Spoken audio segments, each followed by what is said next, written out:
Acordaos de las cosas pasadas desde los tiempos antiguos, porque yo soy Elohim, y no hay otro Elohim, y nada hay semejante a mí, que anuncio lo por venir desde el principio, y desde la antigüedad lo que aún no era hecho.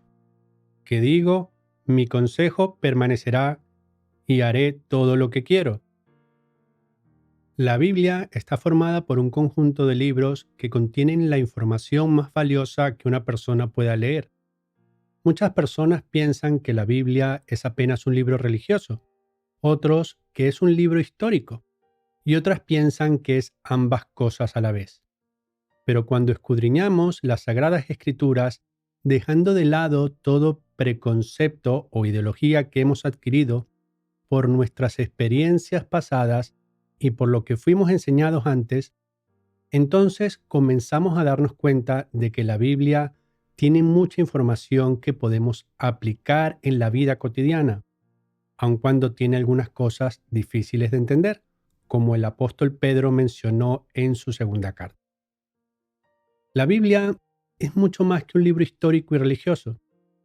Cuando la estudiamos, nos damos cuenta de que nos da una gran cantidad de instrucciones prácticas y objetivas, más que subjetivas, mostrándonos cómo debemos vivir. Es decir, la Biblia es un libro de instrucciones más que un libro de sugerencias, que muchas personas piensan que pueden obedecer o no según les parezca mejor. Por ejemplo, la Biblia nos da información muy específica de lo que podemos tomar como alimento y lo que no, de cómo mantenernos puros física y espiritualmente para no adquirir enfermedades, y entre otras cosas también nos dice lo que debemos festejar y en qué momentos, evitando las celebraciones que no fueron ordenadas. Y en este estudio vamos a hablar de las fiestas ordenadas por Yahweh a su pueblo y cómo se conectan con Yeshua y las profecías.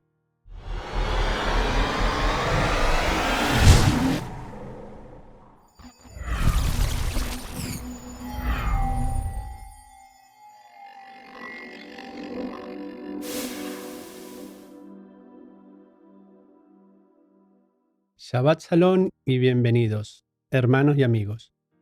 En esta ocasión siento la necesidad de hablarles, como mencioné en la introducción, acerca de las fiestas. Y es que las personas, independientemente de su etnia, raza o nacionalidad, tienen ciertas cosas en común, como lo es la necesidad de alimentarse, descansar y tener lugares donde habitar o refugiarse. Y otra de las cosas que casi todas las personas tienen en común es que en mayor o menor grado tienen celebraciones o festejos, que suelen variar dependiendo de las culturas donde hayan nacido o donde vivan. Y es que, por lo que parece, el tomar tiempo para festejar es prácticamente una necesidad del ser humano. Y teniendo en cuenta esto, me parece importante que las personas entiendan qué nos dice Yahweh en su palabra acerca de las fiestas o celebraciones. Principalmente en la cultura occidental, muchos acostumbran a celebrar Navidad, Carnaval, Halloween, entre otros. Y una celebración que casi toda la humanidad conmemora, independientemente de la cultura que tenga, es el día de cumpleaños. Pero, ¿nos hemos preguntado si nuestro Creador ordenó que celebrásemos nuestros cumpleaños, exaltando nuestro ego y nuestra vanidad? ¿Será que se agrada con esto o por el contrario es algo que le desagrada y lo aborrece? Si no sabes las respuestas y tienes interés en conocerlas, te invito a que veas nuestro estudio llamado Acerca de los cumpleaños.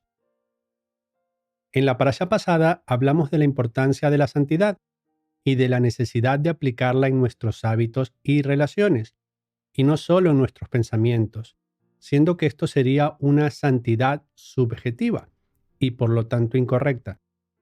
Y en la parashá que veremos en este día también encontramos varios mandamientos sobre la santidad, pero principalmente enfocada al sacerdocio y también a las ofrendas y sacrificios que servían para sustentar el sacerdocio. Y luego de esto encontramos la mención de las fiestas o tiempos designados por Yahweh. que en hebreo se les denomina Moedim, que podríamos traducir como citas. La parashá a la que me refiero es la porción conocida como Parashá Emor, que encontramos en Vayikra del capítulo 21 al capítulo 24.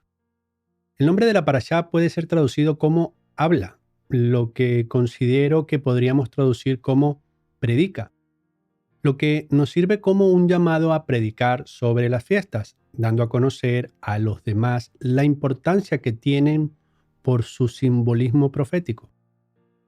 También debemos entender la importancia de que las predicaciones deben llevar un mensaje de misericordia, juntamente con arrepentimiento y obediencia a los mandamientos de Yahweh, incluidas las fiestas. Y no predicar solo gracia, como algunos hacen, haciendo que muchos crean erróneamente que la misericordia es aplicada a todos los que tengan buenos pensamientos según la propia opinión, pero sin obedecer las escrituras. Y algo relevante que considero importante mencionar es cómo en esta parashá se une la idea de predicar con la santidad y con la conmemoración de las fiestas que Yahweh ordenó, sirviendo esto de ejemplo de que las fiestas dadas por nuestro Padre forman parte de una vida santa o apartada. Por esto debemos tener en cuenta la importancia de que las personas puedan conocer el significado que tienen y que el propósito de ellas es mucho mayor que el de pasar un tiempo agradable. Con todo lo anterior en mente, quiero resaltar dos puntos importantes que son fundamentales para nuestra identidad como discípulos del Mesías.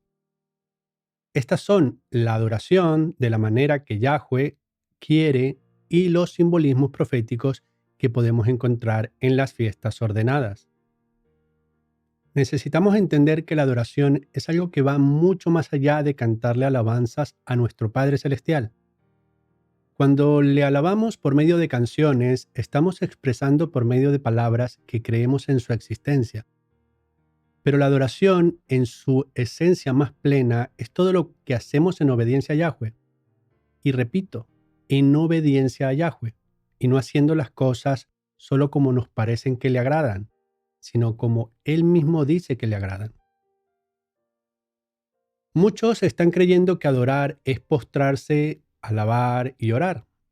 Pero estas cosas, si no están acompañadas de obediencia, no son más que una mezcla de pensamientos y emociones, sin ser una adoración verdadera. Porque el que adora de verdad se somete a lo que Yahweh ordena en su palabra, sin poner los típicos pretextos de que ya no necesitamos cumplir lo que Él ordenó porque Yeshua murió por nuestros pecados, insinuando que ahora podemos transgredir la ley, lo que solo hace sentido en mentes cauterizadas por su herencia cultural. Las fiestas son una parte importante de la adoración, porque con ellas podemos manifestar públicamente y en comunión entre hermanos que obedecemos las celebraciones que Yahweh ya ha establecido en su palabra. Y también por medio de las fiestas se nos revela lo que Yeshua hizo y lo que hará por nosotros y con nosotros. Lo que es un plan en dos etapas, por así decirlo. Y me explico mejor. La primera etapa ocurrió en el primer siglo, donde Yeshua cumplió proféticamente las fiestas del primer mes. Pesaj o Pascua, panes sin levadura, primeros frutos y Shavuot.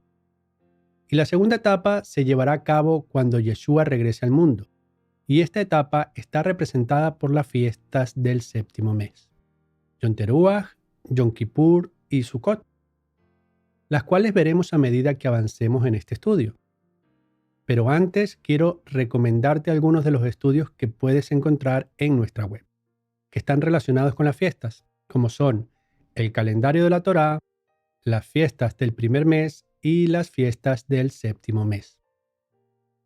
Muchos se han mantenido con un conocimiento de las escrituras bastante limitado, en gran parte por pensar que Yahweh rechazó a Israel sin entender que Israel fue dividido en dos reinos.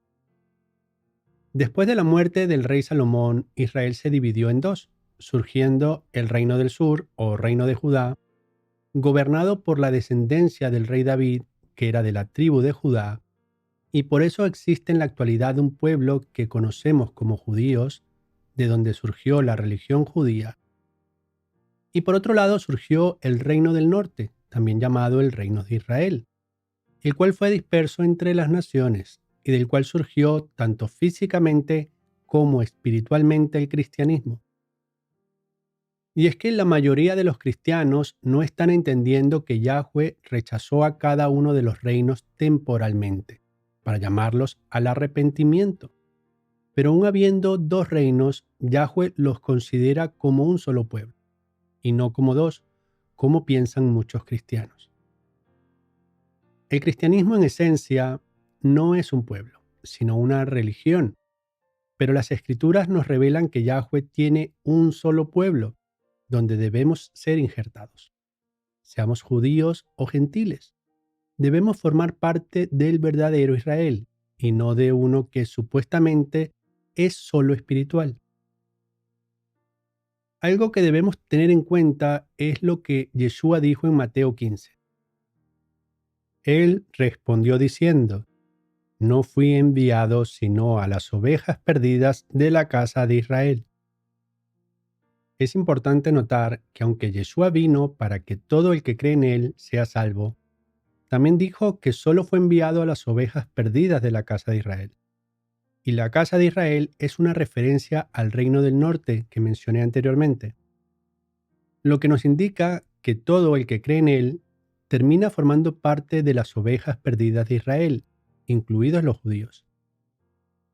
La razón por la que me pareció relevante mencionar esto es para que puedan entender que los judíos son una porción de Israel y que no todo Israel forma parte de los judíos, siendo que muchos usan los términos Israel y judíos como sinónimos, lo que lleva muchas veces a un error en la aplicación de los mandamientos y en el caso que nos ocupa, en la aplicación de las fiestas. Sabemos que los judíos consideran la Torá y el Tanaj como libros sagrados, libros que el cristianismo denomina como Antiguo Testamento, y que muchos de los judíos rechazan el Nuevo Testamento. Por esto, muchos consideran que el Antiguo Testamento es prácticamente solo para los judíos. Pero la verdad es que sin esos libros, la fe en Yeshua no tiene pilares sólidos, porque Yeshua obedeció lo que la ley manda, y él debe ser un ejemplo de vida para nosotros. Es como si el Antiguo y el Nuevo Testamento simbolizaran juntos las dos tablas de la ley dadas a Moshe.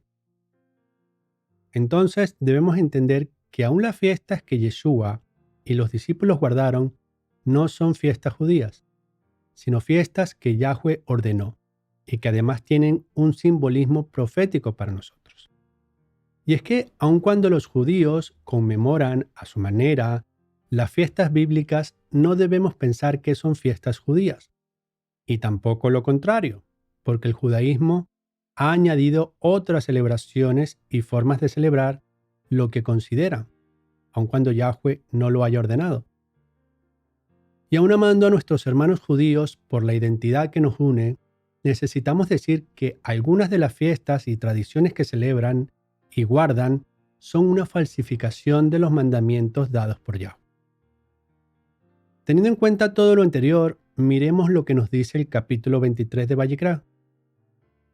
Habló Yahweh a Moshe diciendo: habla a los hijos de Israel y diles: las fiestas solemnes de Yahweh, las cuales proclamaréis como convocaciones apartadas, serán estas.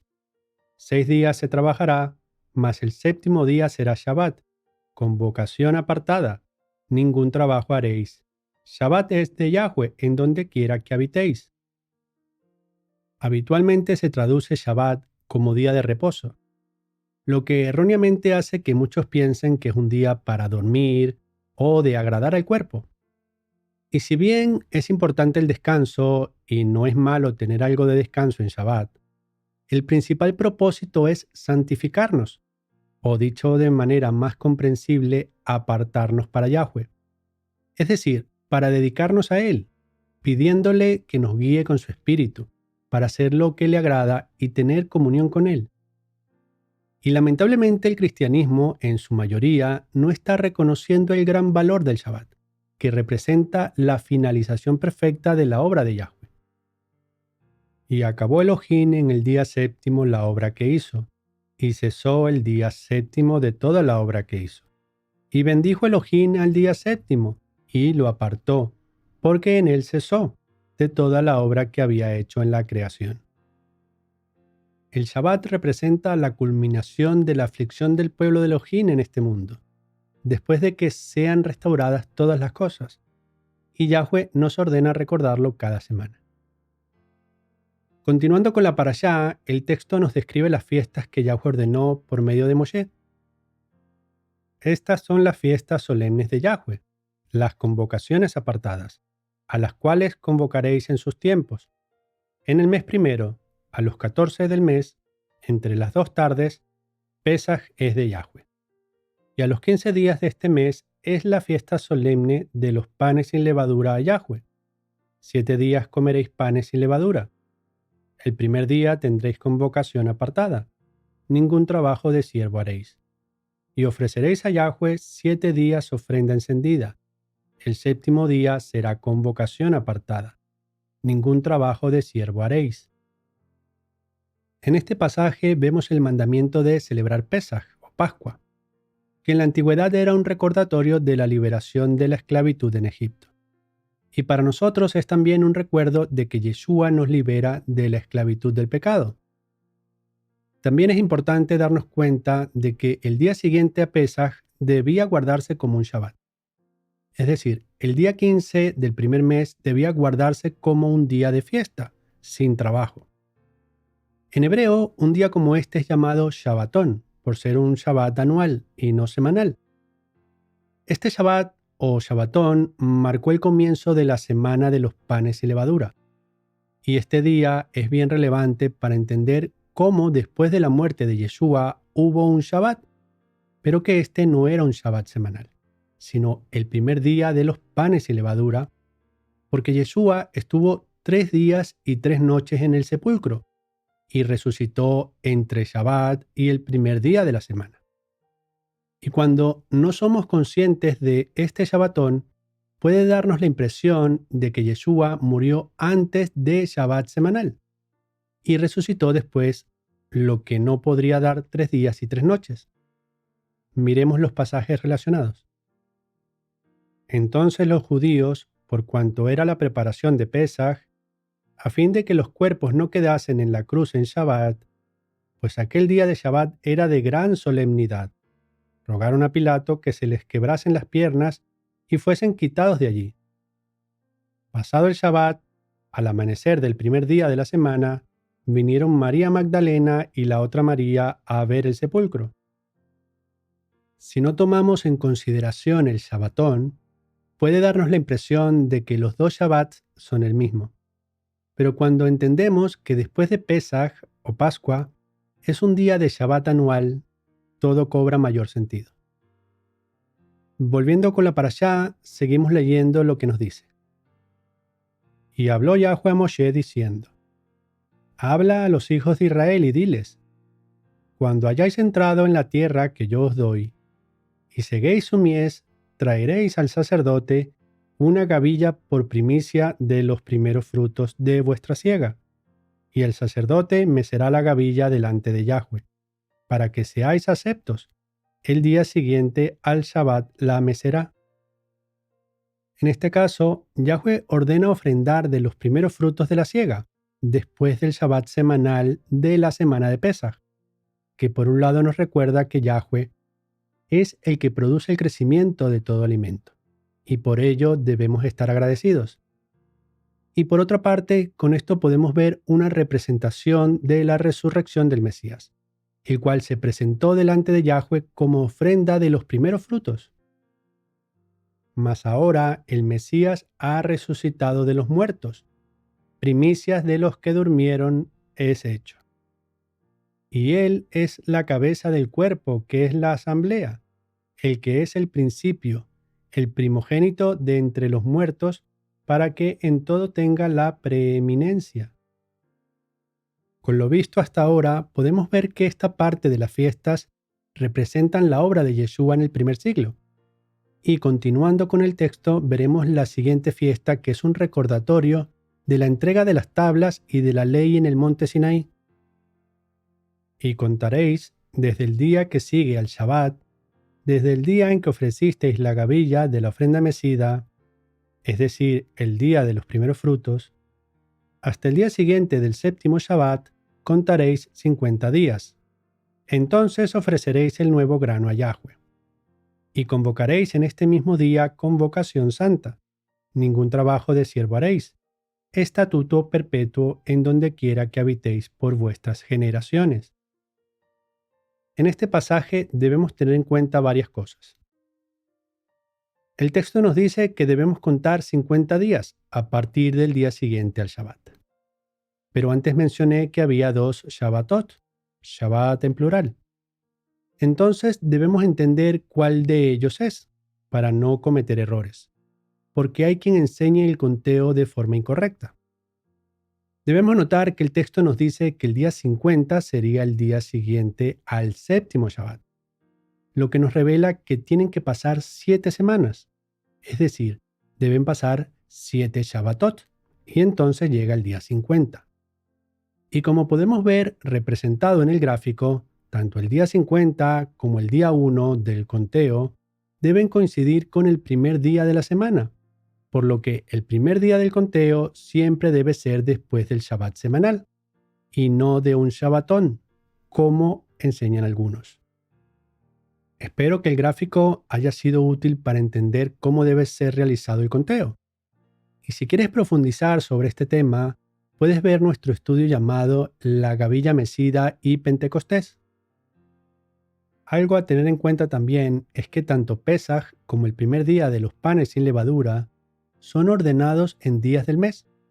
Sin embargo, los primeros frutos y la conmemoración de Shavuot en el día 50 son conmemorados tomando en cuenta los días de la semana.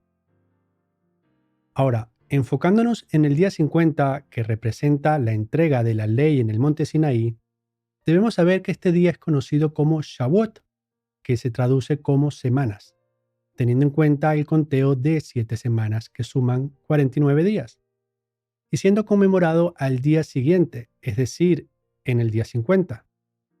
Y cuando contrastamos esto con el capítulo 2 del libro de los Hechos, podemos notar la similitud con Pentecostés, que significa 50, lo que nos indica que sucedió 50 días a partir de la resurrección de Yeshua.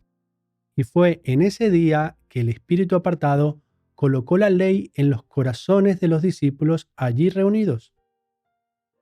Y llegado el día de Pentecostés, estaban todos unánimes y juntos.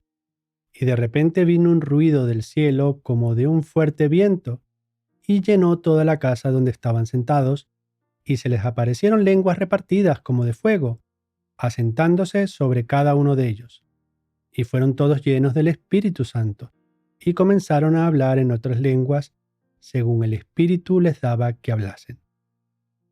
Lo que muchos aún no logran entender es el por qué había tantas personas juntas. Pero cuando nos damos cuenta de que en ese día se conmemoraba Shavuot, todo cobra más sentido. Y más aún le da un mayor sentido porque la ley es revelada con mayor claridad a los discípulos a través del Espíritu de Elohim. Por esto en nuestros días debemos recordar que Pentecostés representa la entrega de la ley a los hombres por medio del Espíritu. Bueno, hasta aquí hemos podido ver la primera etapa de las fiestas que inician en el primer mes y que ya ha tenido cumplimiento profético con Yeshua y el Espíritu Santo. Y ahora veremos la segunda etapa de las fiestas que nos revelan profecías aún sin cumplir.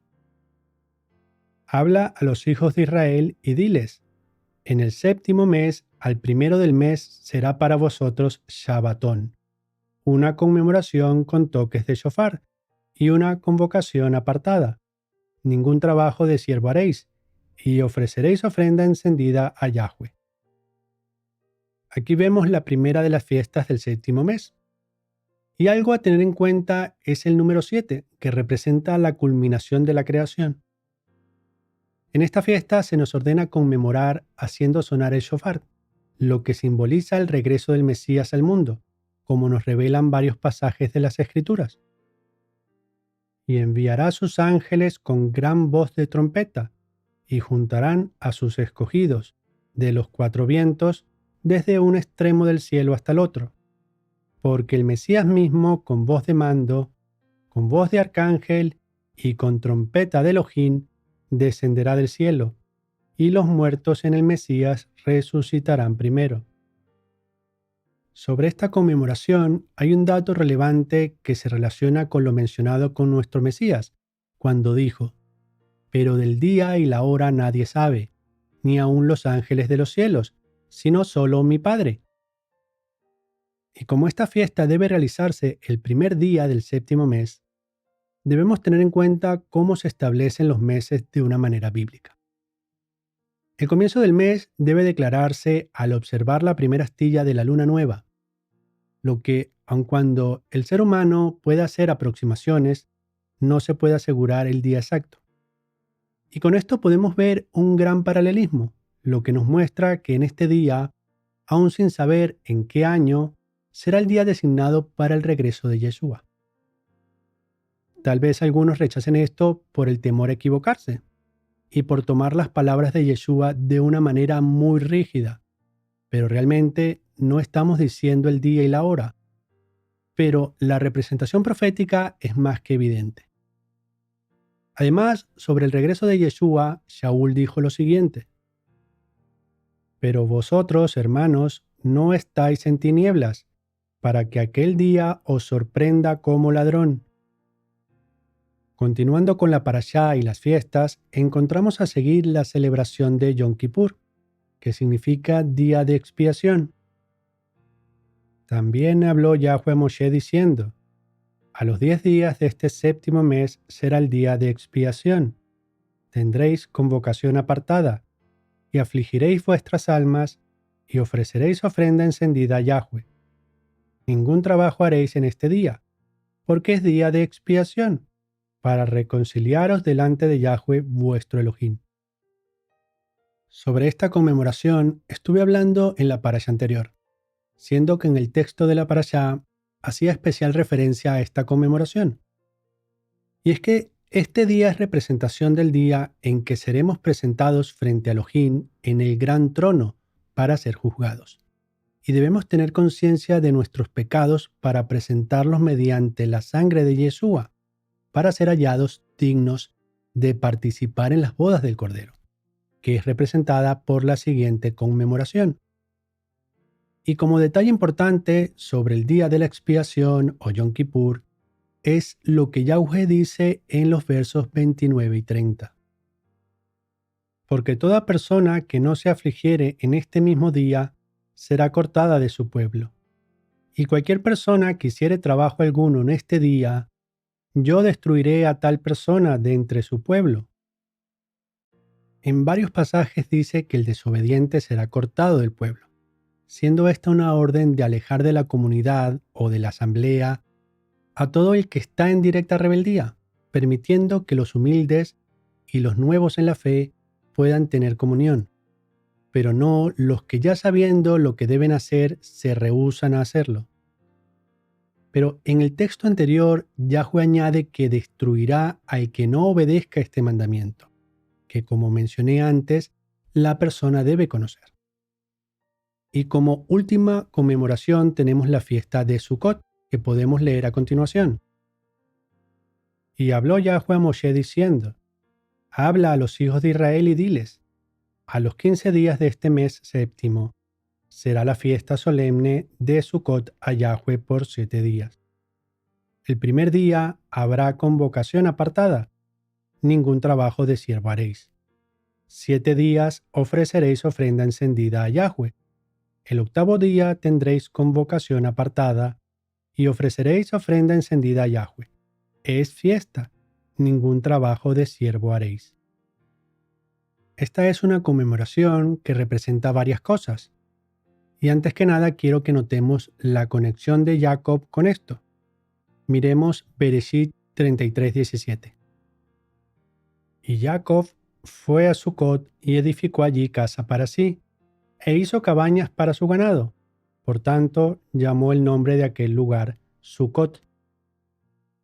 La palabra Sucot quiere decir tabernáculos, tiendas o cabañas, siendo muy significativo también para el pueblo de Israel después de salir de la esclavitud de Egipto, porque tuvieron que morar en tiendas y tuvieron que construir un tabernáculo para Yahweh, según las indicaciones que él mismo dio para que él pudiera habitar entre ellos.